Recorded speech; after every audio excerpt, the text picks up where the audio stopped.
Assalamualaikum warahmatullahi wabarakatuh. Perkenalkan, nama saya Rani Setiawati dari kelas 12 KI1 Rombel D1. Di video kali ini saya akan membahas tentang pengolahan air baku dengan metode sedimentasi. Apa sih air baku itu? Jadi, air baku adalah air yang standar atau sesuai dengan standar kebutuhan yang dapat dimanfaatkan untuk keperluan air minum, industri, dan lain-lain. Air baku termasuk utilitas di industri. Air baku dalam rumah tangga biasanya digunakan untuk mandi, cuci, dan kakus. Sumber air baku bisa didapatkan dari laut, embung, danau, sungai, waduk, dan lain-lain. Selanjutnya, apa sih utilitas itu? Jadi, utilitas adalah bahan pendukung yang diperlukan pabrik, misalnya api, gas, listrik, udara, air, dan masih banyak yang lainnya. Nah, sekarang kita membahas tentang sedimentasi. Jadi, sedimentasi adalah pemisahan solid dari liquid menggunakan pengendapan secara gravitasi untuk menyisihkan suspended solid.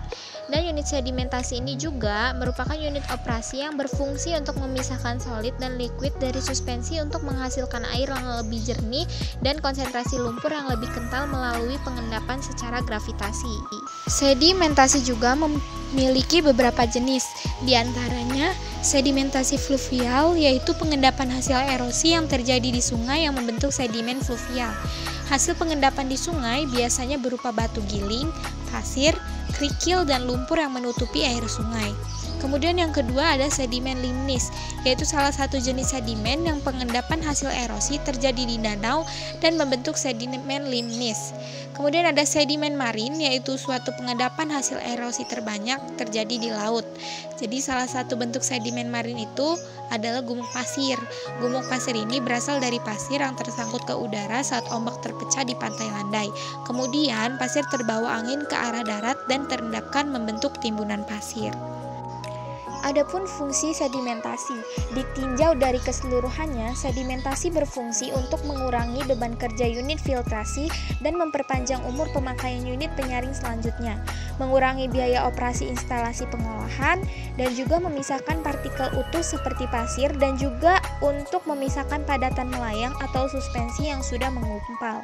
Pada pengolahan air minum, sedimentasi digunakan untuk pengendapan air permukaan, khususnya untuk pengolahan dengan filter pasir cepat, pengendapan flok hasil koagulasi flokulasi, khususnya sebelum disaring dengan filter pasir cepat, pengendapan flok hasil penurunan kesadahan menggunakan soda kapur, dan pengendapan lumpur pada penyisihan besi dan pangan. Penyebab dampak sedimentasi, yang pertama itu delta. Jadi delta itu terbentuk di muara sungai yang lautnya dangkal dan aliran sungainya membawa banyak bahan endapan. Kemudian yang kedua ada tanggul alam. Tanggul alam itu terbentuk di tepi sungai akibat sebuah timbunan material yang terbawa saat banjir. Kemudian yang ketiga ada minder, yaitu sebuah kelokan-kelokan alur sungai yang terbentuk melalui proses sebuah pengikisan dan pengendapan yang terjadi di bagian dalam ataupun luar lekukan sungai. Yang keempat ada danau tapal kuda. Nah, danau tapal kuda ini terbentuk akibat sebuah proses sedimentasi yang terus-menerus di meander sungai dan mengakibatkan sedimen akan memotong alur sungai yang sehingga menjadi lurus. Dan yang terakhir ada gumuk pasir. Jadi gumuk pasir ini terbentuk dari hasil suatu pengendapan oleh angin. Tiupan angin yang kuat di daerah gurun ataupun pantai akan membentuk gumuk pasir. Adapun faktor-faktor yang mempengaruhi sedimentasi. Yang pertama, ukuran partikel. Jadi, bentuk partikel dan konsentrasi partikel semakin besar maka akan semakin cepat mengendap dan semakin banyak yang terendapkan. Kemudian ada viskositas cairan. Pengaruh viskositas cairan terhadap kecepatan sedimentasi yaitu dapat mempercepat proses sedimentasi dengan cara memperlambat cairan supaya partikel tidak lagi tersuspensi. Terus juga ada temperatur.